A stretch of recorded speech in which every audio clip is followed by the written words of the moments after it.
中国外交部宣布，应中方邀请，马来西亚总理安瓦尔将于11月4日至7日来华工作访问。这是安瓦尔就任以来第2次访华，也是连续第2年访华。期间，安瓦尔将参加第7届中国国际进口博览会开幕式。 马来西亚是今年进博会的主宾国之一。马来西亚外交部称，安瓦尔将在开幕式上发表主题演讲，为马来西亚馆和马来西亚中华总商会展馆主持开幕。值得一提的是，马来西亚已连续7年参加进博会，成为中国进博会开办以来的全勤生之一，且是今年唯一一个担任主宾国的东盟国家。 马来西亚中华总商会在第7届进博会预定了500平方米展位，较上届的参展面积进一步扩大。中马总理将在上海举行会谈，延续中国国务院总理李强今年6月访问马来西亚时的讨论。随后，安瓦尔将前往北京。这次随安瓦尔访华的还有马来西亚外交部长莫哈山、投资贸易和工业部部长东姑扎夫鲁以及人力资源部长沈志强。去年3月，安瓦尔也曾来华访问， 并前往海南出席博鳌亚洲论坛年会。当时，中马企业签署了19份总值1700亿令吉，约合人民币2768亿元的最高投资数额的合作谅解备忘录。马来西亚舆论期待连续第2年访华，安瓦尔此行能够助力中马经贸合作更上一层台阶。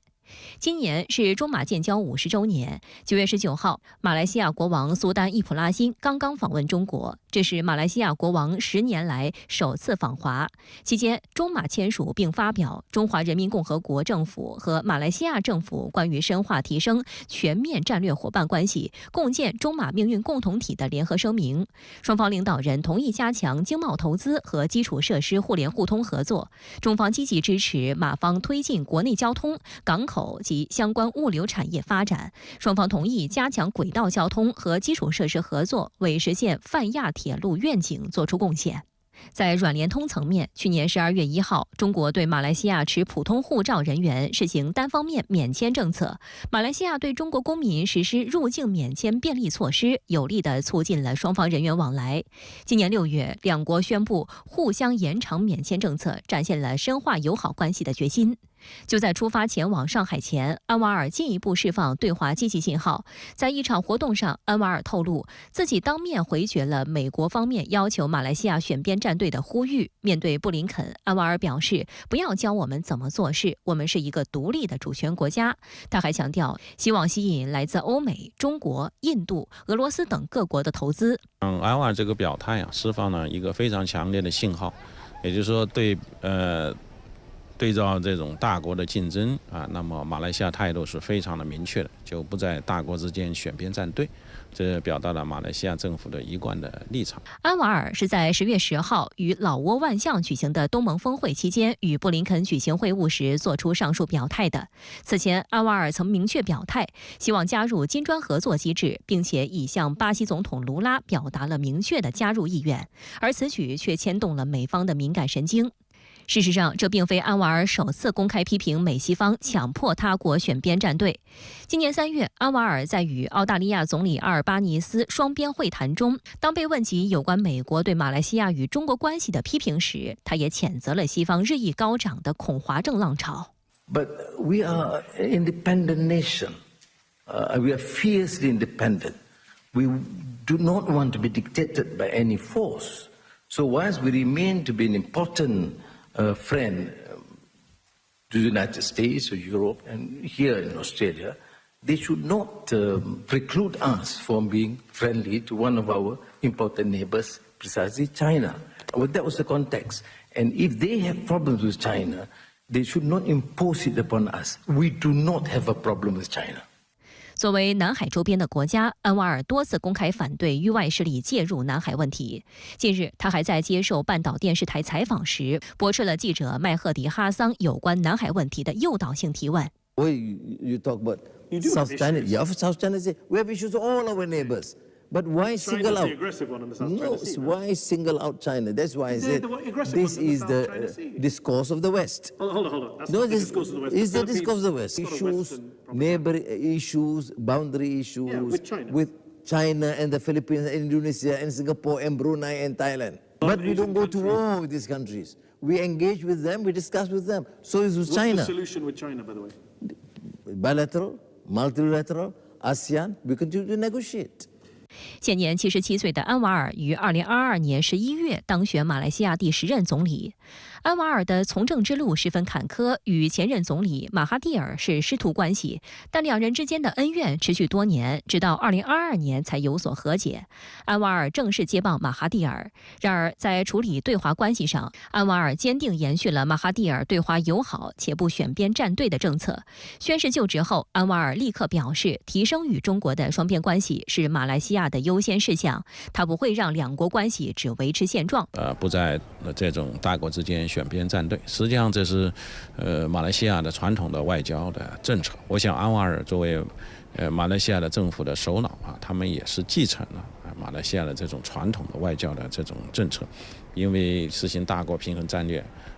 不选边站队啊，也符合马来西亚自身的国家的根本的利益。分析认为，马来西亚不选边站队的外交政策是该国的务实选择，也反映了东盟国家的普遍心声。中马多年来务实合作，为两国人民带来了实实在在的利益。马来西亚是最早响应“一带一路”倡议的共建国家之一，也是共建“一带一路”早期收获最丰硕的国家之一。2009年至今，中国连续15年保持马来西亚最大贸易伙伴国地位，而马来西亚则是中国在东盟框架内的第2大贸易伙伴。在“一带一路”框架下，中马打造了马中关丹产业园、厦门大学马来西亚分校、马来西亚金新铁路等标志性项目。中马之间的这种友好的关系啊，是有很好的民意基础和历史的这种基础。因为我们知道，马来西亚和中国关系中，在东盟之间创造了很多的这种第一，所以很多的第一也就体现了这种马来西亚是非常希望能够和中国来加强这种友好合作的这种关系。我想这背后呢，这是说马来西亚是高度的重视发展和对华的这种友好的合作的关系。辽宁舰、山东舰实现了历史首次同框，演练现场的图片和视频也在各大平台刷屏。解放军首次举行双航母演习的消息，连日来也持续引爆海内外舆论场。岛内媒体对此有哪些观察？即将举行的中国航展也吸引了岛内舆论的目光。解放军航母辽宁舰和山东舰近日在南海首次开展双航母编队演练，受到岛内舆论持续关注，认为这标志着解放军海军实力的跨越式提升，尤其是航母之间的项目联动，将使未来海上作战变得更加灵活。就是说，此时此刻，中国的航空母舰的海军实力是在世界上排名第2名，在亚洲排名第1名。跟欧洲任何一个国家的航空母舰比，也是排名第1。这个当然就是意味着，如果是在一个必要的情况，它可能会在海上布一个局啊，那让外面的力量根本进不来了，那个地方当然不会在南海啦，这一定是在东海或台海嘛，一定是这样嘛。所以我觉得，因为这个有相当的难度啦，所以这个它展现这个动作。我认为就是一个区域拒止的更具体的一个表现。对于此次双航母演训，新华社、央视等媒体释放了一系列高清画面，也引发岛内舆论讨论与解读。台湾前空军副司令张延廷发现，起飞舰机的间隔距离都保持得刚刚好，整体难度非常高。他认为这体现了解放军正在利用强大的制空权来扩大制海权。但我认为它空中的难度也非常的高。你看它空中的难度，它有大雁队形，还有双舰队形，双舰队形也出来，这个在地面上提示都要提示的非常的久，而且还非常的缜密，非常的详细。大陆这一次在南海展现双航母的编队飞行，这是高技术、高难度的一个动作啊。不只是指挥协调啊，还有就是所有的操作技术，那都是高阶的高级版啊。以前在全世界只有美国海军一家可以做到。从来没有第2家能够做到，但是现在中国做到了。大多数的台湾地区专家认为这个非常了不起，因为双航母编队太难了，对通信、指挥、控制要求非常高啊。也有一些台湾地区专家认为，解放军的双航母编队出现，意味着解放军的区域拒止能力大幅提升。当然了，拥有双航母编队，如果解放军进行对台作战，那么就可以将台岛完全围住，并且围得水泄不通啊。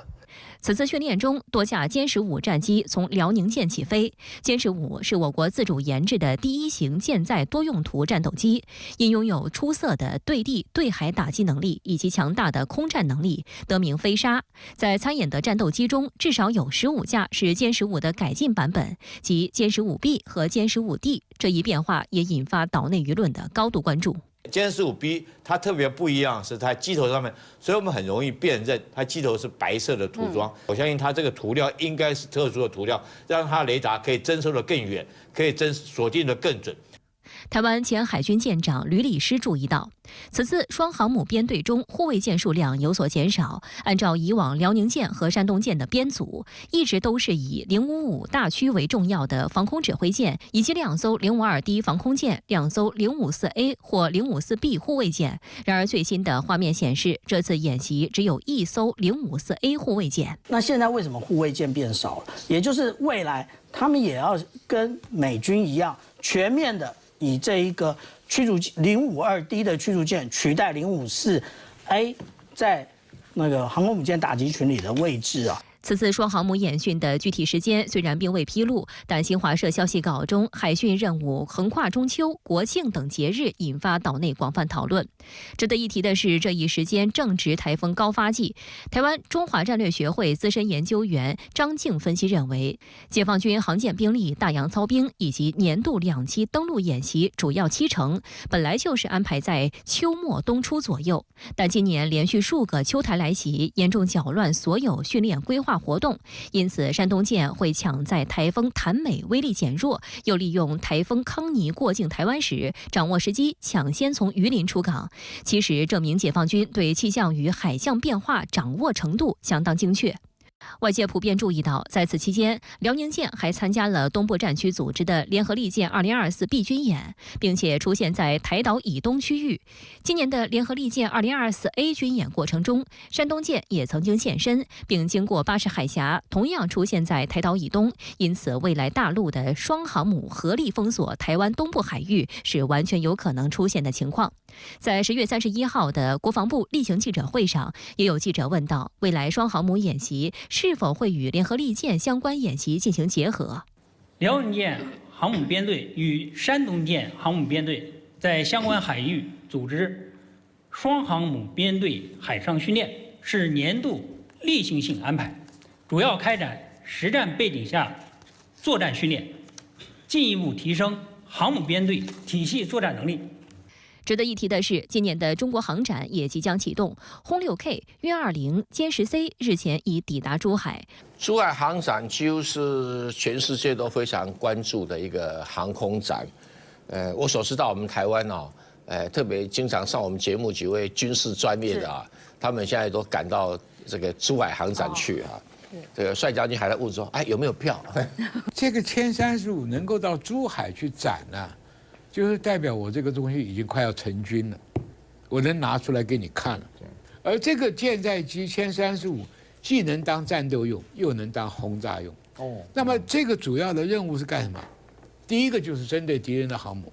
所以这一架飞机之所以受这么瞩目，因为它是主战兵力。对，新型战机4个字，让台岛内心痒难耐，关注度极高啊。这新型战机到底是啥？航展开幕呢，就会正式揭晓了。除了新型战机之外，台湾地区的媒体和专家还关注本届航展的无人机、地面装备、海军装备等等。可以说，本届航展上将要展示的所有装备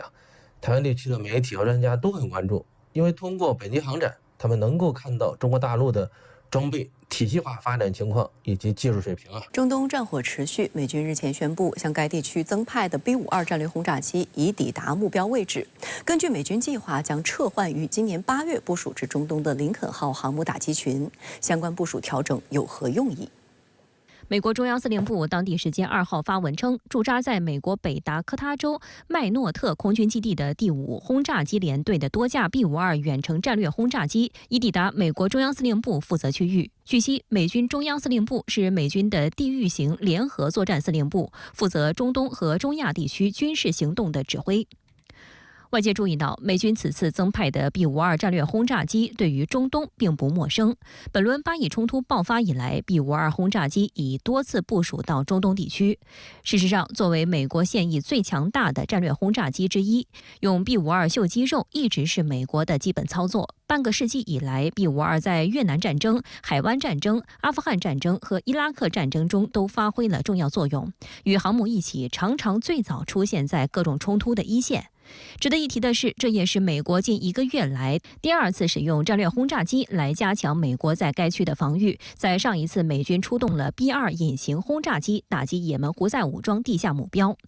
公开资料显示 ，B-52战略轰炸机也称同温层堡垒，以作战范围广、飞行速度快、可执行任务类型丰富著称。其拥有8个发动机，典型作战范围达到14080公里，同时可携带常规武器和核武器，可执行战略攻击、近距离空中支援、空中拦截、进攻性反空和海上作战等多种任务。作为美空军主力战略轰炸机 ，B-52也因服役时间长，被称为美国战略空军的常青树。现役的76架均为 B-52H 型。值得一提的是，改进后的 B-52H 也是美国战略轰炸机当中可以发射巡航导弹的唯一型号，能够携带具有全球精确导航能力的核弹或精确制导常规弹药，最多可携带20枚空射巡航导弹。此前一天，美国国防部已官宣相关部署计划，除了数架 B-52轰炸机，还将部署额外的弹道导弹防御驱逐舰、战斗机中队和加油机至中东。五角大楼发言人莱德强调，相关举措是对美国在以色列部署萨德反导系统和在地中海部署2栖作战力量的补充，旨在保护在中东的美国公民和军人，协助以色列防卫，以及以威慑和外交手段促成局势降级。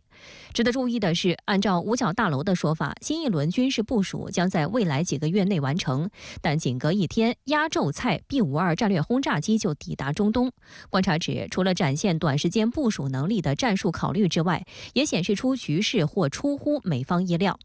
与此同时，五角大楼还宣布，刚刚在3个月前部署至中东的林肯号航母打击群将于本月中旬撤离并返回美国。多名美方官员透露，林肯号离开后将由杜鲁门号航母作战群接替，后者目前在欧洲的北海海域参加北约军事演习，但相关人士拒绝透露杜鲁门号作战群到位前，美国在中东的航母空档期将持续多长时间。分析认为，自本轮巴以冲突爆发以来，中东地区一直有美国航母存在。虽然 B-52战略轰炸机可一定程度上延续美军的战略威慑，但相关部署仍显示出其美军的中东战略战术或正调整。有观察指出，美国当前调整其在中东军事部署，主要出于2点考虑。一方面，美国现有航母编队在全球的部署非常紧凑，已经是处于透支状态。以林肯号为例，9月底正在中东执行任务的美海军大霍恩号加油船在为林肯号航母打击群提供油料补给后受损，给整个航母打击群带来巨大负面影响。尽管核动力航母不需要进行燃油补给，但航母上的固定翼舰载机和直升机要消耗大量的航空燃油。大霍恩号的损坏使得航母打击群整体的保障能力大幅度下滑。当时就有声音认为，林肯号航母打击群难以在中东长期部署。为了弥补林肯号航母战斗群的离开，美军重新部署了战斗机、加油机及驱逐舰这些力量，则是考虑到伊以局势可能升级。部署驱逐舰是为了加强以色列对弹道导弹的防御能力，部署加油机则是增强以色列的远距离攻击能力。但需要指出的是，美国的军事部署若总是站在偏倚的立场上，最终将不利于地区安全。现在美国在处理这个大选之前的这个中东局势呢，它比较谨慎。所以谨慎就是说不要添乱。目前的态势来看呢，虽然美国在当地有一些兵力的变动，但是目的呢还是相同，就是为了这个带来警示的效用给周边国家，表示美国持续的在中东地区占有它的军事的霸权。当地时间2号，伊朗最高领袖哈梅内伊在一场公开活动中讲话，警告称，美国和以色列肯定会得到毁灭性的回应。在以色列上周对伊朗本土发起大规模空袭后，伊朗誓言要给以色列一个难以想象的回应。外界注意到，在遭遇袭击后，德黑兰方面一开始反应相对克制，但近2天伊朗的态度渐趋强硬。此外，有舆论注意到，哈梅内伊在本次讲话中特意提到抵抗力量，意味着伊朗将动用更多盟友力量发起报复行动。抵抗力量及伊朗的地区盟友网络包括黎巴嫩真主党、加沙地带的哈马斯、伊朗支持的伊拉克民兵组织和也门胡塞武装。目前有以方官员透露，伊朗有高度可能性会利用伊拉克民兵武装对以色列发起报复性打击。目前该武装受冲突影响最小，且距离伊朗较近，伊朗方面很容易与其接触。该名官员认为，相关打击将有可能在美国大选前实施。有美国舆论近日就爆出，美国政府已向伊朗发出警告，如果伊朗再次对以色列发动打击，美方将无法约束以色列，也无法保证以色列的回击能像上次那样精确且有针对性。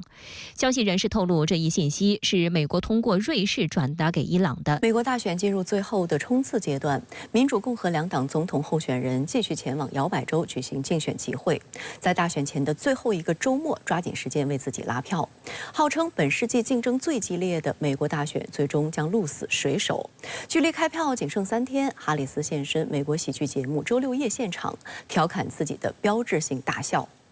哈里斯讽刺的是特朗普几天前利用垃圾车回击拜登，将其支持者称为垃圾的言论时，没能成功拉开车门的搞笑一幕。周六夜现场是一档由美国全国广播公司在每周六深夜时段直播的即时表演类综艺节目，每期都会邀请一位名人担任客座主持人或者嘉宾。马斯克、泰勒·斯威夫特、艾薇儿、莱昂纳多等众多好莱坞明星和商界名流，以及奥巴马、希拉里等政界大佬都上过这档节目。特朗普也曾于2015年参与过一期，并与调侃自己的喜剧演员同台互动。Can you believe that? Pretty good. Yeah, that's pretty good. That's pretty good. Oh, yeah, look at this.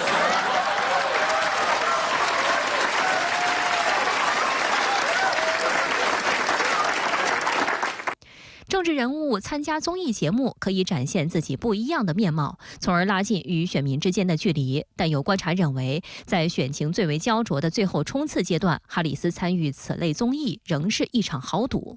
参与周六夜现场这样带有调侃、讽刺、荤段子元素的高关注度直播节目，稍有不慎就可能损害哈里斯作为政治领袖的专业形象，对竞选产生不利。既有展现亲和力、尝试跨界吸引年轻选民的意图，也是选情紧迫，已经迫使哈里斯不得不寻求突破。哈里斯为了竞选拉票奔波不止。2号傍晚前往纽约录制周六夜现场之前，哈里斯在北卡罗来纳州最大城市夏洛特举行竞选集会。十分巧合的是，特朗普同一天现身北卡人口最多的城市加斯托尼亚郊区拉票。图片显示，两人所乘坐的专机甚至停在了同个停机坪，相隔仅几步远。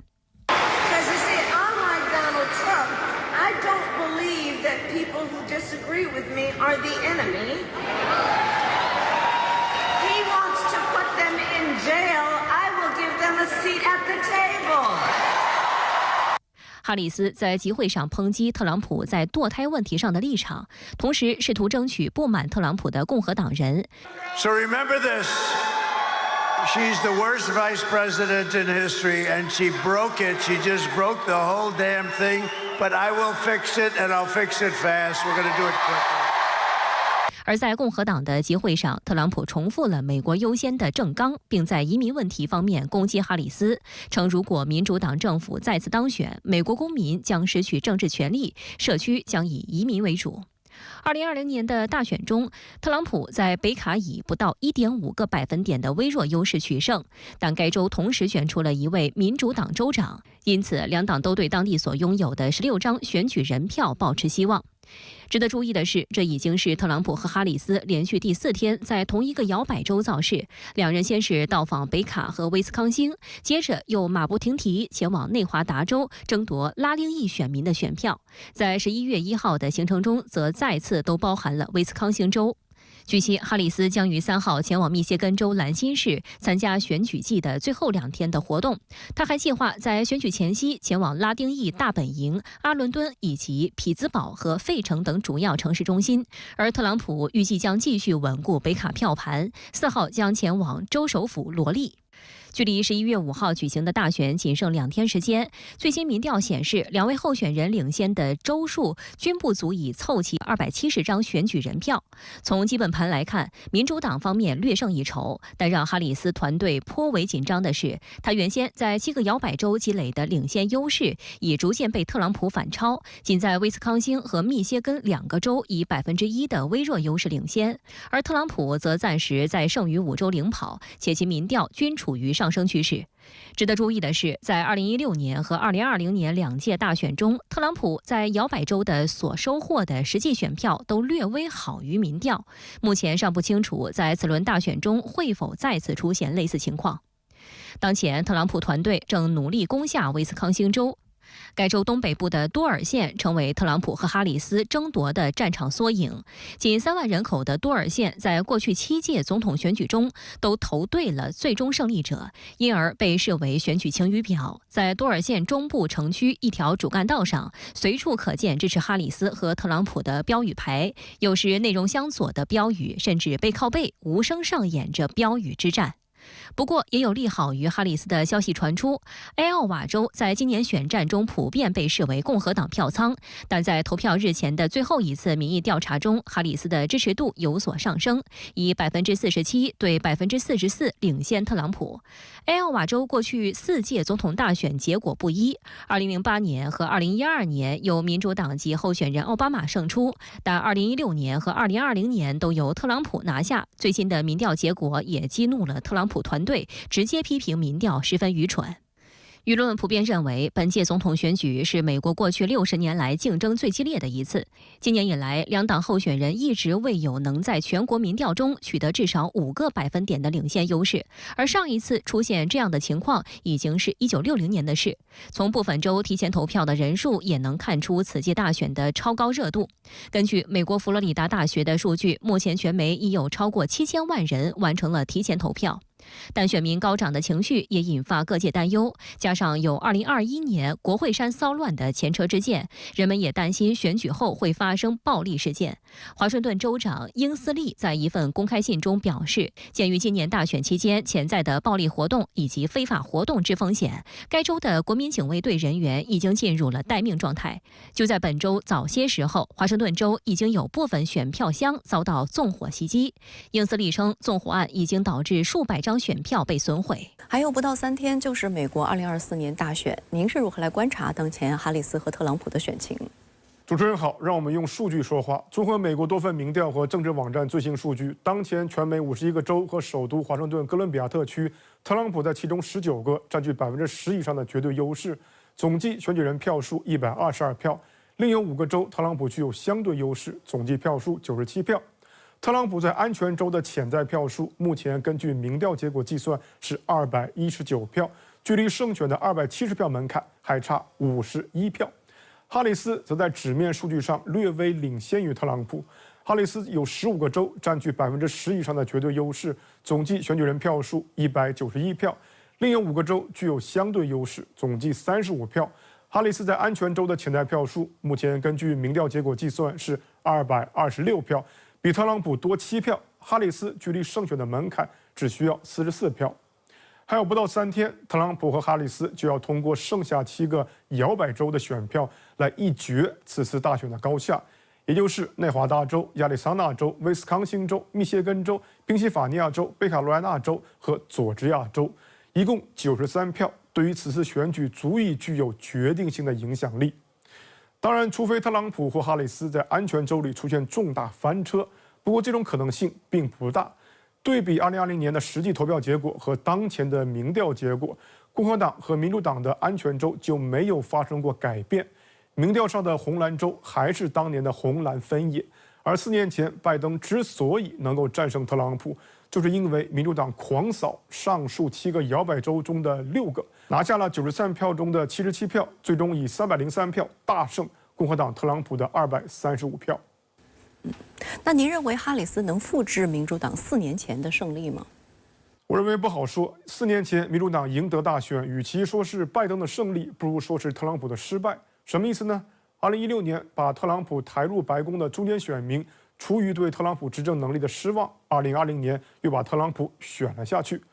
我在之前的评论中说过，上世纪90年代以来，美国社会，尤其是民主党政府，长期忽视本土产业工人的利益。从1994年北美自由贸易协定签订到2015年，美国丢掉了450万制造业岗位，白人男性产业工人收入的中位数下降了20个百分点，其中仅奥巴马执政的8年间就下降了14个点。2016年，特朗普异军突起，击败民主党，实际上背后就是美国社会产业工人，尤其是白人产业工人的复仇。数据显示，2016年大选中，特朗普在白人选民中的优势为21个百分点，而在白人产业工人上的优势更是高达39个百分点。以白人产业工人为代表的大量中间选民背弃了民主党，转投共和党，把特朗普抬进了白宫。但问题是，随后的4年间，特朗普并没有在经济政策上取得显著的成绩，还一头撞上了全球流行的新冠疫情。就像我刚才所说，美国本土产业工人因为经济上的困顿，迫切需要一个代言人，于是，在2016年背叛了民主党，选择了特朗普。但产业工人需要的不只是情感上的共鸣，他们最终需要的是更好的经济境遇。而特朗普的执政不力和新冠期间的经济萧条，让他们再次对特朗普失望。所以，我们看到2016年，特朗普成功拿下了几乎整个中西部工业州，而2020年大选，特朗普在工业州大城市中的支持率全面下降，白人产业工人上的支持率优势甚至下降了8个百分点。某种意义上，这8个百分点代表了更多中间选民的选择。中间选民的横跳，让铁锈地带的密歇根州和威斯康星州回潮了民主党，也最终葬送了特朗普4年前的连任之路。某种意义上，2020年拜登的胜利不是源于他本人的魅力如何，或是政策纲领如何优秀，而是大量中间选民因为对特朗普失望而选择了拜登。这可以说是当年民主党竞选的特殊红利。到4年后的今天，对于哈里斯的选情显然已经不适用了。我们看到，从7月末哈里斯开始竞选以来，有很多人都不看好他，甚至哈里斯本人也多次称自己为 underdog， 即比赛中不被看好的一方。您对此如何理解？你说的没错，从一开始，哈里斯最大的劣势就是时间。相较于特朗普经年累月的宣传和自我包装，哈里斯用于美国总统竞选的时间只有短短3个月。但哈里斯并非没有自己的独特优势，那就是性别红利。作为女性总统候选人，哈里斯在当前的美国社会极具象征意义。她的参选所带来的身份性突破，显然会鼓励更多女性站出来投票。实际上，美国媒体就注意到，在当前的提前投票阶段，女性投票率高于男性。以摇摆州宾州为例，女性投票率为55.6%，而男性则为43.2%。10月1日到28日期间，33874名2020年未投票的女性参与了提前投票，而男性这个数字则为21292人。哈里斯的性别加上她少数族裔的背景，天然构成了对多元化和包容性的承诺，无疑会对美国社会的左翼和中间偏左具有较强的吸引力，或许能催谷出更多的选票。讽刺的是，哈里斯的性别红利还被特朗普进一步强化。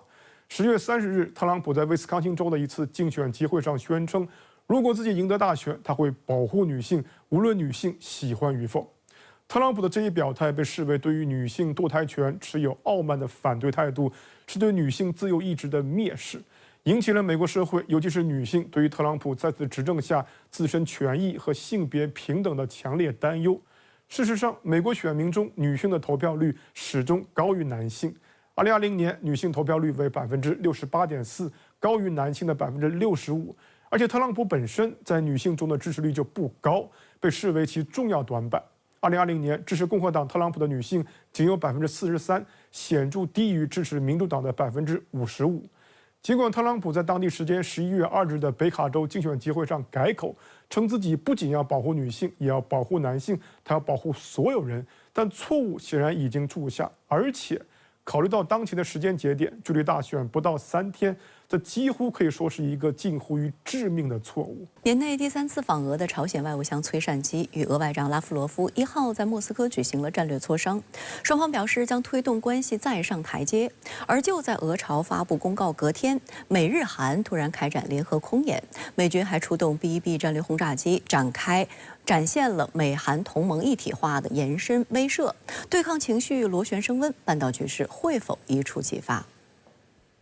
美日韩3国3号在济州以东的日韩防空识别区重叠空域举行联合空中演习。韩国联合参谋本部直言，演习旨在反制朝鲜本周发射火星炮19型洲际弹道导弹，应对日趋升级的朝鲜核岛威胁，并展现美韩同盟一体化的延伸威慑执行力和美日韩在安全合作方面的坚定意志和力量。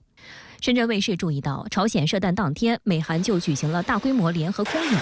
双方共有110余架有人及无人军机参演。而在3号的演习中，韩国出动主力战机 F-15K 和 KF-16，日本航空自卫队派出 F-2，美国则派出 F-16多用途战斗机以及重磅战略武器 B-1B 轰炸机等。韩联参强调，此次演习是以 B-1B 在美日韩3国战斗机的护卫下前往目标地点，展开迅速、准确的打击假想目标的方式进行。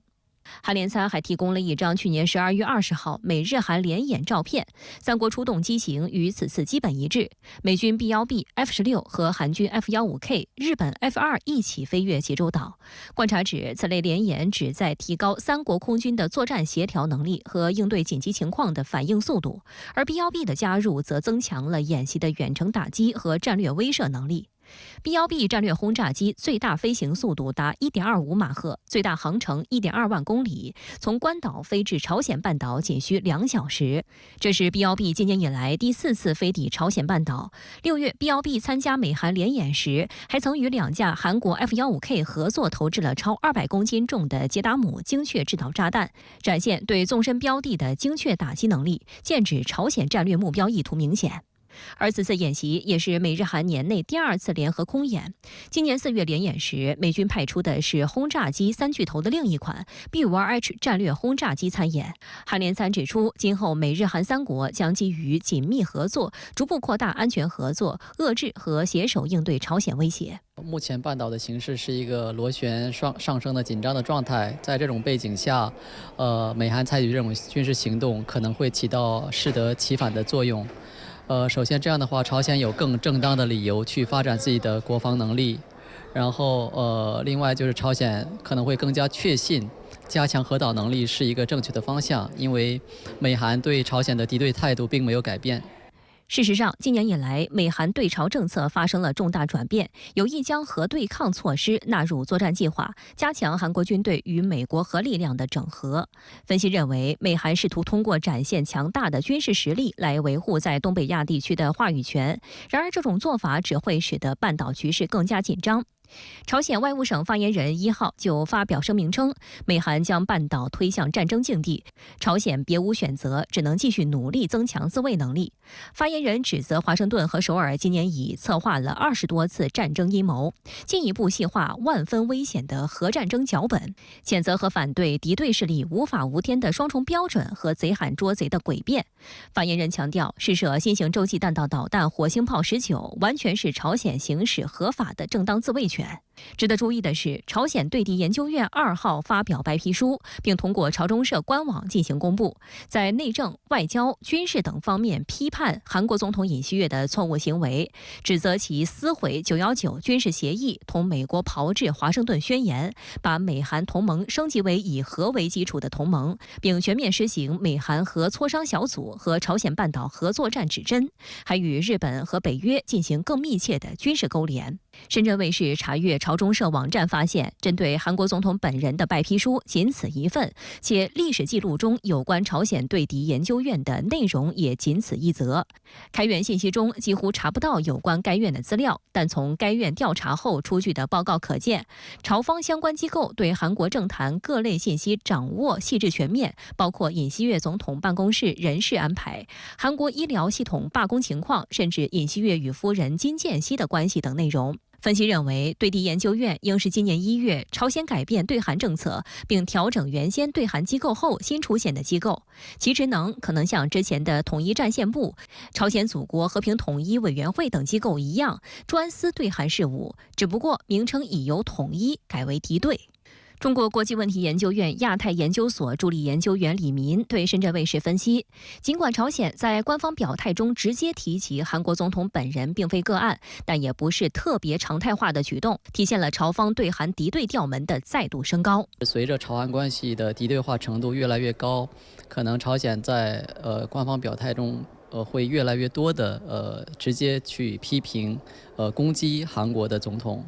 值得注意的是，朝鲜近期一系列表态都传递出要坚定走拥核自保道路的信号。白皮书中提及，尹锡悦集团变本加厉的军事妄动带来了适得其反的结果，推动朝鲜几何级数般的积蓄核武器，不断提升核攻击能力。这几年来，朝鲜的核导能力，无论从技术层面还是从法理层面、心理层面，都是逐渐完善的。它不仅把拥核写进了宪法，而且，有了明确的在什么情况下用核武器这样一套理论体系。所以，目前朝鲜可能在这种不断发展核导能力的道路上，应该是非常坚定的。正因如此，刚刚举行的俄朝外长战略磋商，两国进一步走近，挑动着韩国的敏感神经。朝鲜外务相崔善基1号对俄罗斯进行年内第3次访问，在与俄外长拉夫罗夫举行战略磋商后，双方同意将坚定致力于全面落实全面战略伙伴关系条约，确保双方传统友好关系迈上新台阶。根据双方披露的新闻公报，俄朝就推动双边关系发展展开深入探讨。俄方对朝方为遏制美国及其盟国侵略政策，确保地区和平稳定所采取的措施表示完全支持。双方还一致同意继续进行部长级战略对话等对外政策部门的各层级对话。对于外界高度关注的朝鲜派兵援俄一事，俄朝双方既未承认也未否认。不过，拉夫罗夫称，双方军队和特种部队拥有非常密切的联系，并对朝鲜在乌克兰问题的原则立场表示感谢。而崔善基则在会谈中直接用同志一词称呼俄罗斯。언제나 러시아 동지들과 함께 있을 것이라는 것을 확언하는 바입니다. 韩国外长赵对列则称，韩国将关注朝军参与战争程度，以及朝鲜将从俄罗斯获得什么回报。当有记者询问首尔是否可能向乌克兰提供武器时，赵对列表示正在考虑所有可能情况。此前，韩国已向乌克兰提供包括扫雷设备等非致命性援助，且有消息称，韩国通过波兰、美国等迂回线路已向乌克兰提供炮弹。但分析指，一旦韩国直接对乌供武，半岛局势将发生危险升级。I think the danger could come if we start to see South Korean weapons killing North Korean soldiers, especially artillery shells. 如果韩国方面掌握了俄罗斯向朝鲜提供一些关键的军事技术这一类的证据的话，韩国可能会这个铤而走险，向乌克兰提供这种杀伤性武器。但是我们应该看到，俄罗斯和韩国目前是一种相互牵制的关系。他们都在观察对方的决策，然后采取本方的一个回应的方式。朝鲜对敌研究院周6发表白皮书，在内政、外交、军事等方面批判韩国总统尹锡悦的错误行为。与此同时，美日韩联合军演也拉开序幕。那您是如何来研判当下的半岛局势？是的，美西，朝鲜方面公布的这份白皮书的标题还挺长的，严重侵犯我国主权的行为是尹锡悦团伙为摆脱最严重的治理危机而实施的邪恶计划的产物。你一听就知道，不满情绪是非常高涨的。白皮书甚至在结尾描绘了一个非常有画面感的场景：乌鸦盘旋在龙山上空，宣告尹锡悦政权灭亡的悲惨命运。呱呱。是的，原文有拟声词。龙山指的是尹锡悦政权搬出青瓦台后的落脚点，韩国国防部原来的所在地，颇有些月落乌啼霜满天，江枫渔火对愁眠的萧瑟感了。白皮书重点罗列了韩国尹锡悦政府的几大所谓罪状：撕毁919军事协议，与美国炮制华盛顿宣言，与美国实施朝鲜半岛核作战指针，推进美日韩三角军事同盟，与北约军事勾连，妄图将韩国变成21世纪所谓十字军东征的桥头堡。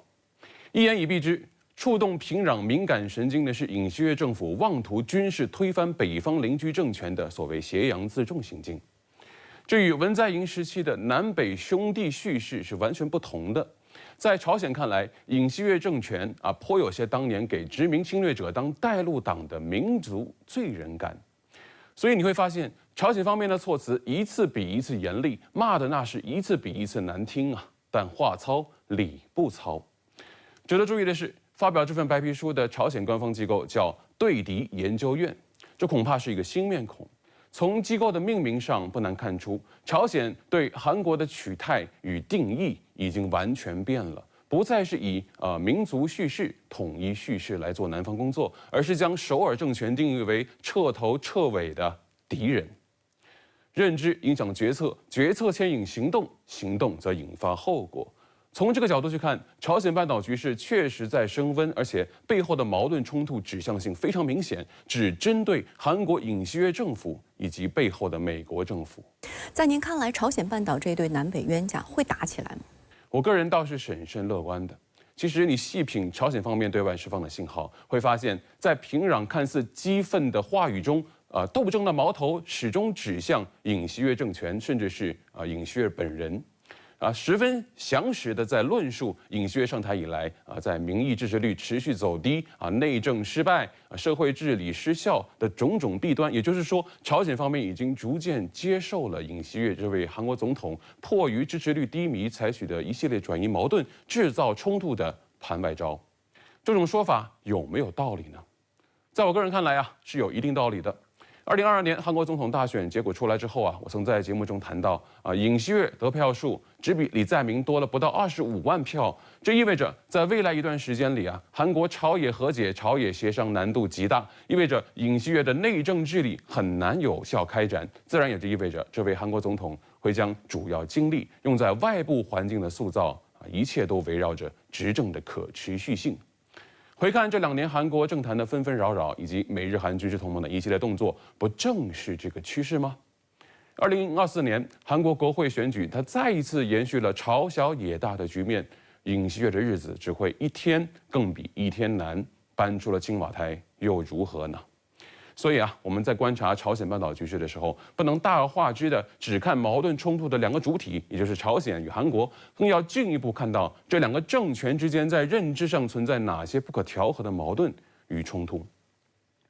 金正恩能到文在寅一声兄长，能与特朗普在3·8线亲切握手，如今半岛局势骤然紧张，那么到底是谁变了？答案不是已经非常明显了吗？另一方面，随着俄朝全面战略伙伴关系条约的签署，朝鲜与俄罗斯正历史性的再次走近。我们又该如何来审视这个正在发生的重大国际局势变化？最近我有一个感受特别明显，那就是一张外交的大网横跨欧亚大陆，连通了东欧与东北亚，让俄乌战场与朝鲜半岛发生了共振。你能明显感受到环境正在起变化。围绕朝鲜与俄罗斯的战略伙伴关系，我在之前的节目中已经谈到，这是同样遭受国际制裁、被美西方国家合伙孤立，甚至是推到墙角的2个国家彼此走近